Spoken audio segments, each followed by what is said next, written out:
안녕하십니까. 에듀왕사건 운영자 강쌤입니다. 자, 이번 시간에는 챕터 2 생산관리가 되겠네요. 그래서 생산관리의 유형을 한번 보겠습니다.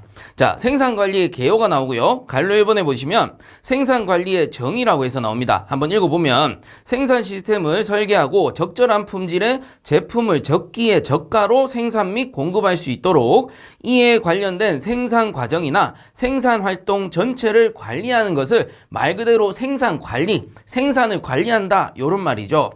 자, 그래서 밑에 보시면 갈로 2번에 생산의 3요소, 그래서 3M이라고 합니다. 이거 별표 쳐주세요. 그래서 요건 좀 알아두셔야 되는데 3M이라고 했죠. 그래서 Material, Machine, Man이 됩니다. Material, Machine 그리고 Man이죠. 그래서 보시면 M 해가지고 얘들이 3M이 되고요. 뭡니까? 생산의 3요소라 해서 우선은 자재가 필요하고요. 생산을 위해서는 원자재, 생산하기 위한 재료가 필요하죠. 그리고 이거를 가공을 해야 될 기계가 필요합니다. 그래서 생산수단, 기계 설비, 그 다음에 이제 기계를 작동시켜줄 작업자가 필요하죠. 작업자 맨입니다. 그래서 생산 대상 원자재고요. 생산 수단 기계 설비, 그다음 생산의 주체 작업자가 된다라는 거고 요 세 가지를 3M이라고 해서 Material, Machine, Man 요게 뭡니까? 생산의 3요소다. 꼭 기억을 좀 해주시고요. 그 다음에 이제 밑에 보시면 갈로 3번 이것도 별표합니다. 생산 관리의 목표라고 해서 QCD입니다. QCD. 자, 순서대로 QC, D 이렇게 외워주시면 되는데 Q가 뭐예요? 퀄리티죠. 퀄리티가 되고 C는 코스트, 이 비용입니다. 비용. 자, 비용을 얘기하고요. 그 다음에 D는 뭐예요? 딜리버리라고 돼 있죠. 딜리버리 뭐 요즘에 워낙 많이 들으니까 요즘 뭐 딜리버리 하면은 배달 요렇게 알고 계신데 납기 이제 제품을 납기한다.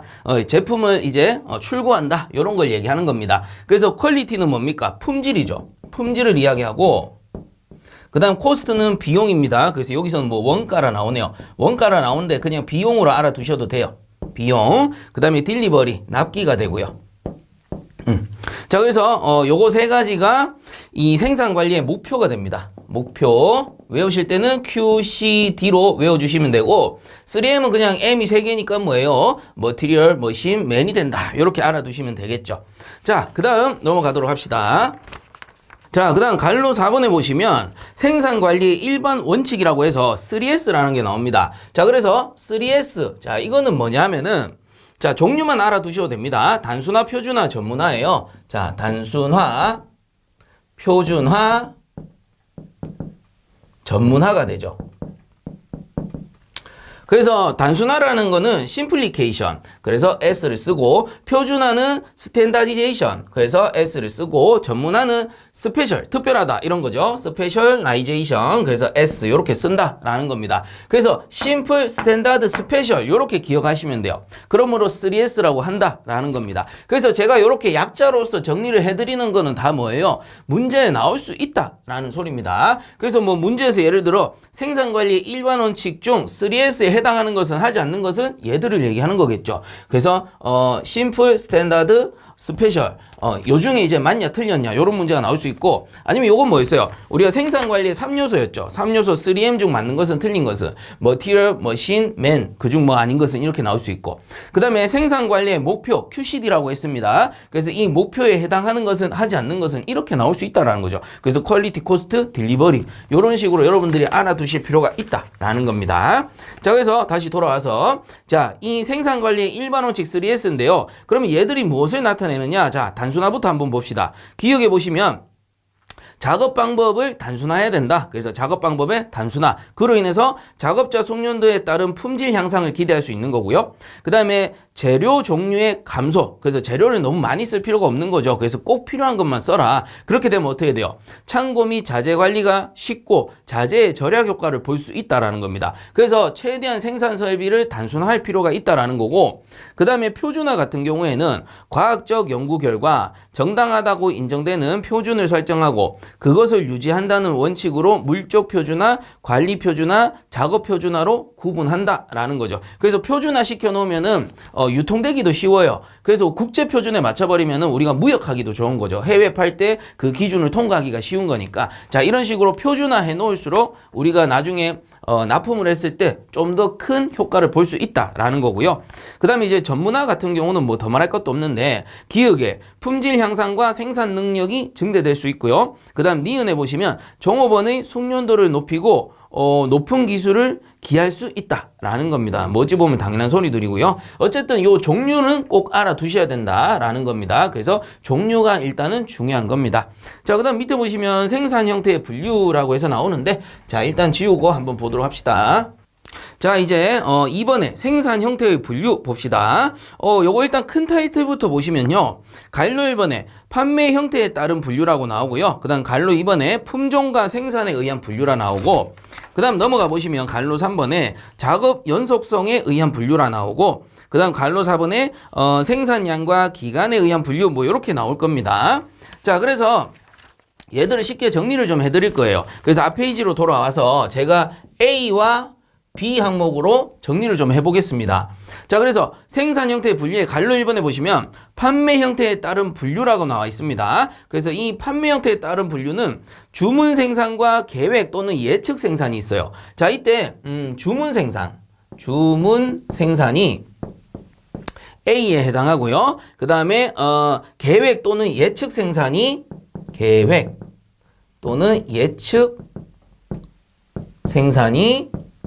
B에 해당한다라고 보면 됩니다. 자, 그래서 A, B가 뭐냐면은 A라는 거는 단속 생산이라고 보시면 되고요. B라는 것은 연속적인 생산이다라고 보시면 됩니다. 자, 이렇게 구분을 좀 하도록 할게요. 그래서 자, 제가 정리를 좀 해드리겠습니다. 자, 그러면 동그라미 1번에 주문 생산을 한번 보시게 되면 기획은 고객으로부터 주문을 받아 제품을 생산한다 라고 되어 있고요. 그래서 고객으로부터 주문을 받아서 생산하고 납품하면 끝나기 때문에 단속 생산이 되는 거예요. 그리고 니은에 보시면 범용 기계를 사용한다 라고 되어 있죠. 그래서 이 녀석은 범용 기계를 씁니다. 범용 기계. 그래서 이 범용 기계라는 게 뭐냐면은 기계 하나로 여러 개의 제품을 제작할 수 있는 기계를 범용 기계라 그래요. 자, 그래서 예를 들면 이런 거죠. 범용 밀림, 범용 선반 이런 것들이 있습니다. 그러면 이걸로 깎아가지고 쇠를 깎는 거죠. 쇠를 깎아가지고 베어링을 만들 수도 있고요. 아니면 밸브 디스크를 만들 수도 있는 거예요. 그리고 재봉틀 같은 경우도 범용 재봉틀이 많죠. 이 재봉틀로 옷도 만들 수 있고 스웨터도 짤 수 있고 아니면 가죽 점퍼도 만들 수 있고 이런 식으로 여러 제품을 생산할 수 있는 거를 범용 기계라 그래요. 자, 그러면 이건 뭐냐면은 짧게 생산하고 범용 기계로 이것저것 만들 수 있죠. 그럼 이게 뭐가 됩니까? 다품종 소량 생산이 된다라는 겁니다. 품종이 많은데 소량으로 생산해요. 그래서 단속적인 거죠. 자, 이렇게 정리를 하면 돼요. 자, 그 다음에 동그라미 2번에 보시면 계획 또는 예측 생산이라고 돼 있는데 기억에 보면 시장 수요를 예측하여 생산하기 때문에 정확한 수요 예측이 필요해요. 그래서 얘는 예측해서 대량으로 한 번에 찍어내는 거야. 그 예를 들어서 우리 차량 라이닝을 제작한다라고 예를 한번 들어봅시다. 차량 라이닝 뭐예요? 디스크 압착하는 거죠. 그래서 일종의 브레이크입니다. 브레이크를 탁 잡아줄 때 필요한 게 라이닝이죠. 이게 소모품인데 나중에 많이 쓰다 보면 이제 닳아가지고 브레이크가 잘 안 잡힙니다. 어쨌든 요런 라이닝 같은 경우는 우리 연간 차량 판매 대수가 예를 들어서 1000만 대 팔려. 그러면 요 1000만 대를 예측해가지고 제작해낼 수 있다라는 겁니다. 물론 이제 워낙에 많은 회사들이 있다 보니까 우리가 분기별로 어느 정도 판매가 되더라 이런 것까지 예측을 해야 되겠죠. 이러한 수요 예측을 해야 하고 수요 예측이 필요하고 그 다음 니은에 보시면 생산 설비는 전용 설비가 필요하다라는 겁니다. 그래서 얘는 전용 설비를 쓴다. 또는 전용 기계가 되겠죠. 그래서 범용 기계 반대로 이제 전용 설비 또는 전용 기계라고 보시면 됩니다. 이게 뭐겠어요? 범용 기계 같은 경우에는 이것저것 제작할 수 있단 말이에요. 근데 전용 설비는 말 그대로 하나만 찍어낼 수 있는 거예요. 그래서 라이닝이다. 그러면 라이닝만 주구장창 대량으로 생산하는 거고 우리 보드마커다. 그럼 보드마커만 주구장창 생산하는 거예요. 그럼 이건 뭐겠어요? 소품종. 품종의 변화는 크게 없습니다. 소품종 대량 생산이다. 요렇게 정리를 해주시면 되겠죠. 그래서 어려운 내용이 아닙니다. 자, 그래서 우리 주문 생산과 계획 또는 예측 생산 요거 정리를 했고요. 이게 뭐 있습니까? 판매 형태에 따른 분류죠. 그래서 주문해서 생산하느냐, 예측해서 생산하느냐 요 차이입니다. 그 다음 갈로 2번에 보시면 품종과 생산에 의한 분류. 그래서 품종 생산 뭐예요? 요겁니다. 요거. 다품종 소량 생산, 소품종 대량 생산을 얘기하는 거예요. 그래서 동그라미 1번에 보시면 개별 생산이라 돼 있고요. 개별 생산을 다른 말로 단속 생산이라 부르는 거예요. 그래서 단속 생산, 요거 뭐죠? 다품종 소량 생산이다 라는 거고요. 그 다음 연속 생산, 소품종 대량 생산이다. 이렇게 나오죠. 동그라미 1번, 2번에. 그래서 읽어봅시다. 동그라미 1번에 보시면 다품종 소량 생산이라 하고요. 여러 가지 다양한 제품을 소량으로 생산하는 형태로 대부분 고객의 주문에 의하여 생산되는 단속 생산의 형태를 갖는다. 그래서 단속 생산이라고도 하고 여기서는 뭐 개별 생산이라고도 한다라는 거죠. 자, 그러면 이 품종이 어떤 것들이 있을까? 제가 이전에 한번 설명을 드렸었는데 주로 보면은 기금속 또는 뭐였어요? 명품.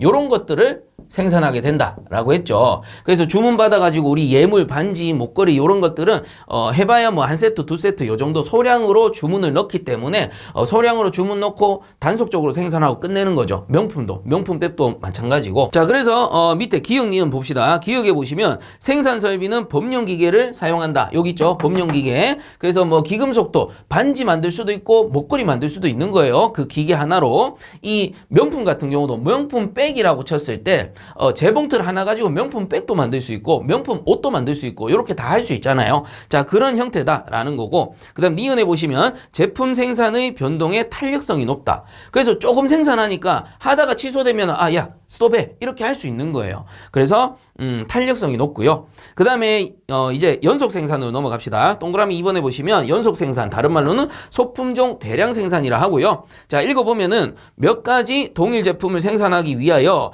일정한 생산 공정을 설계하고 반복해서 생산하는 연속 생산의 형태이다. 그래서 대량으로 찍어낸다라는 거예요. 그래서 기억해 보시면 생산 설비는 전용 설비를 사용하죠. 여기 나와 있습니다. 전용 설비 또는 전용 기계. 그래서 보드마카 찍으면 계속 보드마카만 생산해야 되고 아니면은 라이닝을 찍으면 라이닝만 계속 생산을 해야 돼요. 이 설비가 엄청나게 크겠죠.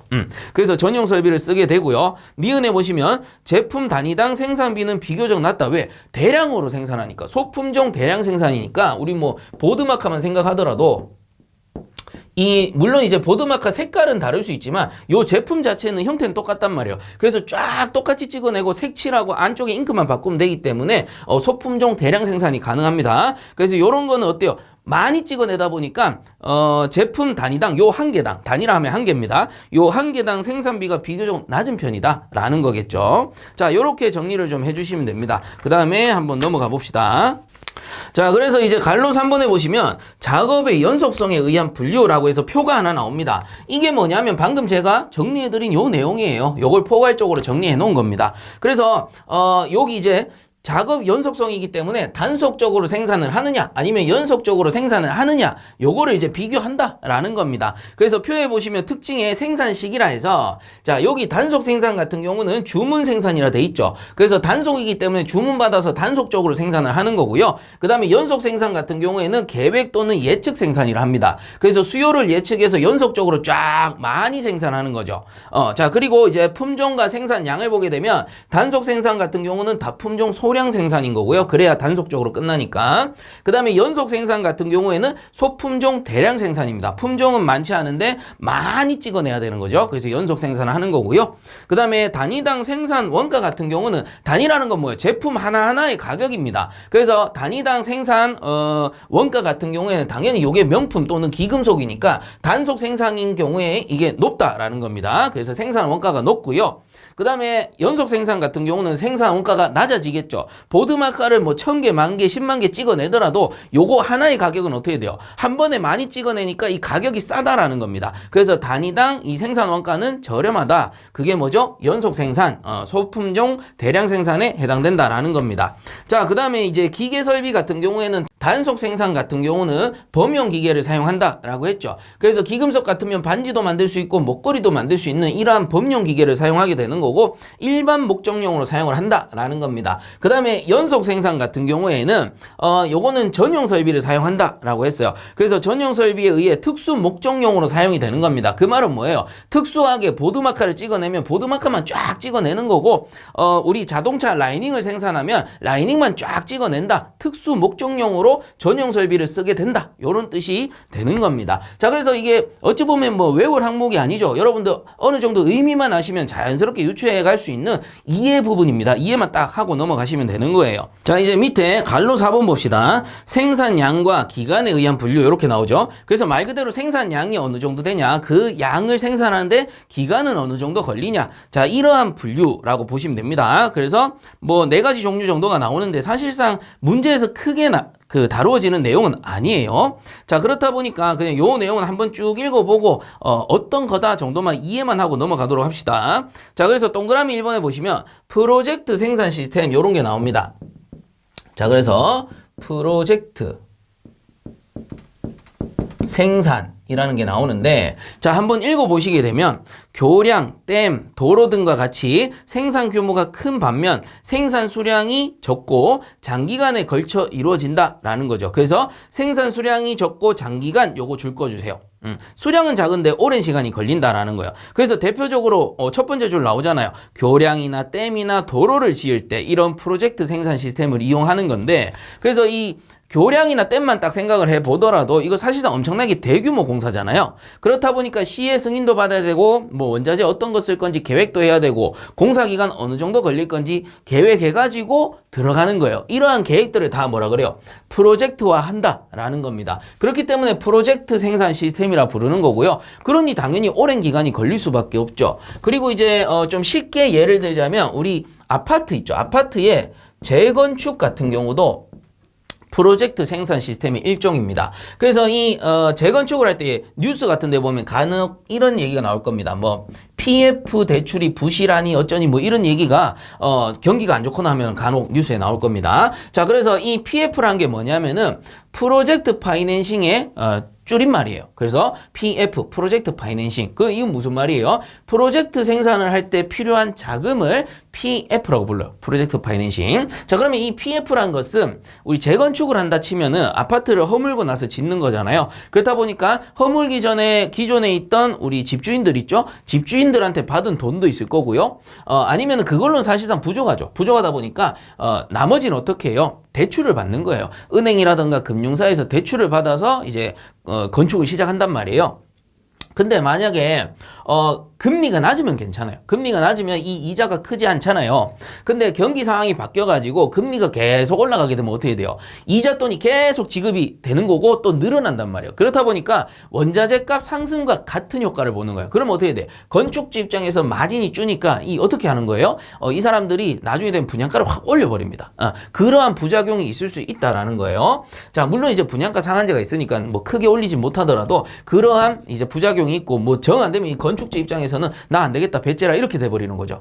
그렇다 보니까 나중에 되면은 뭐 PF가 부실하니 어쩌니. 그리고 이게 기간이 있다 보니까 대출금이잖아요. 대출금은 기간이 있다 보니까 뭐 5년이면 5년, 10년이면 10년 이렇게 기간이 있어요. 근데 너무 오래 빌려주진 않을 거예요. 그럼 만약에 5년인데 건물을 5년 안에 못 지었어. 그럼 이거 어떻게 해야 돼요? 상환하고 새로 다시 시작해야 됩니다. 그래서 대환해야 되는 거죠. 다른 대출을 받아서 이건 상환해버리고 다른 대출로 다시 이어가야 되는데, 이 금융 상황, 그러니까 경제적 상황이 좋지 않으면 대출도 잘 안 해주는 거예요. 그렇다 보니까 뉴스에서 보면 경기 안 좋을 때 PF 대출이 부실하니 어쩌니 그 내용이 대출을 안 해주니까 잘못하면 어떻게 돼요? 이 대출 못 받아서 대환 못하면 부도나 버리는 거예요. 그렇다 보니까 뭐 그런 내용들이 간혹 뉴스에 나올 겁니다. 자, 그래서 프로젝트 생산 이제 이해가 확 가죠. 그래서 프로젝트 생산이라는 거는 그냥 재건축 생각하시면 돼요. 이때 계획을 해서 들어가는 이러한 생산 체제를 프로젝트 생산이라 하고요. 뭐 PF는 여러분들 사실 몰라도 되죠. 근데 뭐 말 나온 김에 이해시켜 드리려고 말씀드립니다.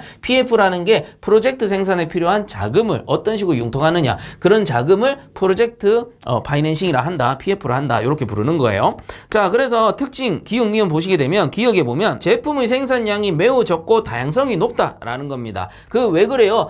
재건축을 하더라도 아파트 한 단지 짓고 끝나는 거예요, 사실상. 뭐 물론 이제 대기업 같은 경우는 전국 단위로 많이 짓죠. 그래서 단지를 무수히 많이 배치해가지고 짓는 건데 사실상 단지 하나마다 프로젝트 생산이 하나 들어가는 겁니다. 그래서 한 단지 지으면 끝나는 거기 때문에 이 제품 생산량이 매우 작고 다양성은 높아요. 그 종류가 많죠. 아파트도 종류가 많잖아요. 뭐 힐스테이트, 아이파크, 뭐 삼정 이런 식으로 엄청나게 많기 때문에 제품의 다양성은 높다 이렇게 보시면 되고요. 그 다음 니은에 보시면 단속 생산의 일종이다. 아파트 단지 하나 지으면 끝나는 거예요, 사실상. 그 뭐 댐이나 교량, 도로도 이거 하나 지으면 끝나는 거잖아요. 그 다음에는 또 다른 공사를 딴 내와야 된다라는 거죠, 업체 입장에서는. 뭐 어쨌든 그런 거구나 이해를 하시면 되고요.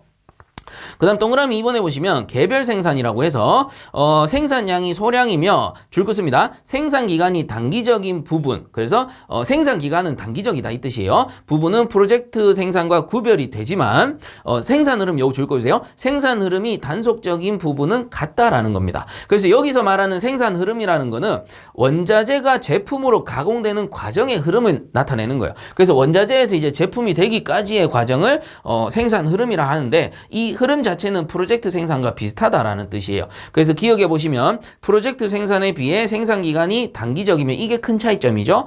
소량 생산이다. 그 다음 니은에 보시면 생산 설비는 범용 기계를 사용한다. 아 그렇구나 하시면 됩니다. 그 다음 동그라미 3번에 보시면 로트 또는 배치 생산이라고 하는데 자 요거는 개별 생산과 연속 생산의 중간 형태 요것만 줄 거 주시면 됩니다.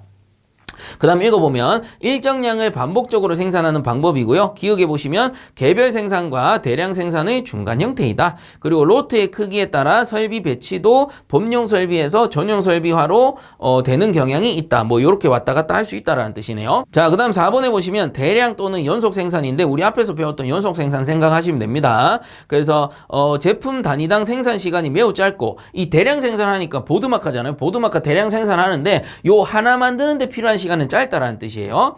짧고 1회 생산량이 대량인 한 번에 많이 찍어낸다라는 거죠. 그래서 대량인 생산 시스템으로 연속 생산 형태에 속한다. 그래서 기억해 보시면 전용 설비를 써야 되죠. 이 보드마카 찍어내는 거 전용 설비였습니다. 그 다음에 다양한 수요에 대한 제품 생산의 유연성은 작죠. 보드마카 찍던 설비를 갖다가 나중에 라이닝 만든다 불가능하잖아요. 그렇다 보니까 유연성은 작다라는 겁니다. 애초에 대량 생산 시스템으로 들어간다라는 거겠죠. 자, 요 정도 이해를 하시면 되고요. 그 밑에 이제 3번의 생산 형태와 설비 배치라고 나오는데 자, 요거는 일단 지워놓고 한번 또 보도록 하죠. 자, 이제 봅시다. 3. 생산 형태 설비 배치입니다. 그래서 갈로 1번에 보시면 설비 배치의 개요라고 해서 나오죠. 자, 생산 공정의 공간적 배열을 말하며 서비스 내지 생산의 흐름에 맞춰 그 다음 줄을 쭉 긋습니다. 건물, 시설, 기계 설비, 통로, 창고, 사무실 등의 위치를 공간적으로 적절히 배치하는 것을 말한다라는 거예요. 그래서 쉽게 말하면 생산 라인의 배치입니다. 그래서 우리가 예를 들어 어떤 공장이 있을 때 제품을 생산한다라고 생각하면 이 라인을 설계를 하잖아요. 자, 이때 처음에 원자재가 들어오면 원자재를 잘라줘야 되겠죠. 절단을 하고 그 다음에 다듬어서 모양을 만들 거고요. 그 후에는 이제 색을 칠할 수도 있고 디자인을 할 수도 있고 그 후에 이제 완성이 되면은 분량이 있는지 없는지 검수를 해야 됩니다. 이러한 라인을 쫙 까는 거예요. 이걸 배치를 하는 거를 설비 배치라고 하는 거예요. 어떻게 하면 효율적으로 배치를 할 것인가. 자, 그래서 밑에 보시면 갈로 2번에 설비 배치의 목적, 어떻게 하면 효율적일 것인가, 요걸 생각하시면 되는 거죠. 그래서 요거는 별표해 줍니다. 문제 간혹 나와요. 그래서 동그라미 1번에 보시면 생산 공정의 단순화, 그렇죠, 심플리케이션입니다. 단순화할수록 생산 효율이 증가하는 거예요. 그 다음 2번에 재가공품의 감소, 재가공한다라는 건 뭔가 문제가 있다라는 거죠. 그래서 불량품을 감소시켜 줄 수 있기 때문에 재가공품 감소. 자, 그 다음 넘어갑니다. 3번에 보시면 물자 취급의 최소화, 물자를 어떻게 해서 최소화시킬 것인가, 원자재를 좀 줄여줄 수도 있는 거죠. 그 다음 4번에 이동거리의 감소, 작업자의 이동거리를 줄여줄수록 어때요? 부하가 경감될 테니까. 그 다음 5번 똑같은 말입니다. 작업자 부하의 평준화, 작업자가 뭐 예를 들어서 숙였다가 일어났다가 숙였다가 일어났다 하면 부하가 계속 걸리잖아요. 그래서 가급적 이 라인 자체를 이거 뭐 숙였다 앉았다 뭐 일어섰다 하지 않게 라인 배치를 한다던가 이런 식으로 해가지고 작업자의 부하를 줄여주고 평준화 완화시켜준다라는 겁니다.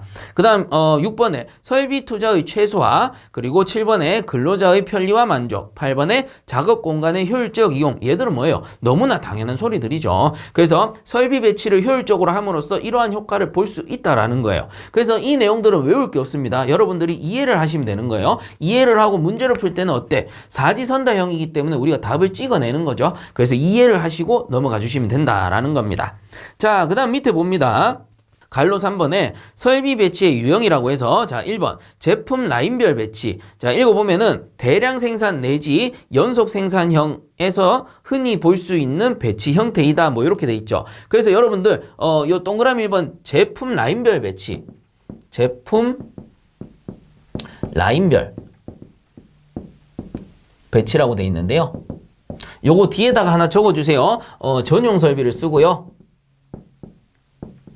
그리고 뭡니까? 소품종 대량 생산했습니다. 소품종 대량 생산에 사용을 한다라는 거예요. 그래서 다시 읽어보면 대량 생산이고요. 자, 대량 생산이죠. 대량 생산 내지 연속 생산. 연속 생산 자체가 소품종 대량 생산이잖아요. 그럼 소품종 대량 생산을 위해서는 전용 설비를 쓴다라고 했죠. 그래서 이렇게 적어두시면 되겠습니다. 자, 그 다음에 2번에 보시면 공정 기능별. 자, 2번에 공정 기능별 배치라고 돼 있는데 요거는 뭐 나오네요. 다품종 소량 생산 시스템. 그래서 뭐 적어 드리자면 요거는 범용 설비를 쓰고요. 범용 설비를 쓰고 우리가 앞에 다 배운 내용이죠. 그 다음에 다품종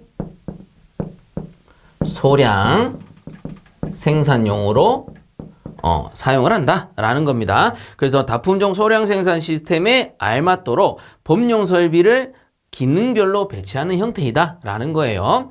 자, 그 다음에 동그라미 3번에 보시면 위치 고정, 프로젝트형 배치 뭐 이렇게 돼 있네요. 자, 위치 고정 또는 이제 프로젝트 우리 앞에서 배웠죠. 프로젝트 생산 형 배치라고 돼 있고요. 이것도 뒤쪽에 하나 적어두세요. 타워 크레인 생각하시면 됩니다. 타워 크레인. 우리 재건축 현장 가면 타워 크레인 엄청나게 많죠. 그래서 이 타워 크레인은 어떻게 배치할 거냐 이런 거겠죠. 위치 고정형. 그래서 읽어보면은 제품이 매우 크고 구조 또한 복잡한 경우 제품을 움직이는 대신 제품 생산에 필요한 원자재, 기계, 설비, 작업자 등이 제품의 생산 장소에 접근하여 배치하는 형태다. 그래서 원자재를 이렇게 들어다가 나르는 거죠.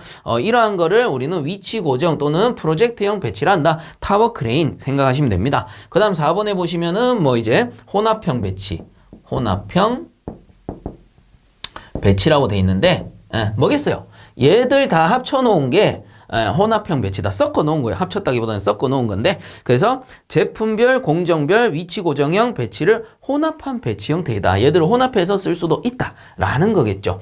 자, 그래서 뭐 이번 시간에는 사실상 외울 거는 앞에서 제가 줄여서 뭐 3S, 3M 또는 뭐 QCD 요런 것들은 꼭 외워 주셔야 되고요. 나머지 내용들은 여러분들 이해하면서 넘어오시면 되는 부분이죠. 그리고 나중에 이제 기출 문제 풀다 보면 이해가 된 내용들은 충분히 답을 쉽게 찾아보실 수 있을 거다라고 생각을 합니다. 자, 이렇게 해서 이번 시간 마무리하도록 하고요. 본 영상 도움 되셨다면 구독과 좋아요 부탁드리겠습니다. 자, 수고들 많이 하셨습니다.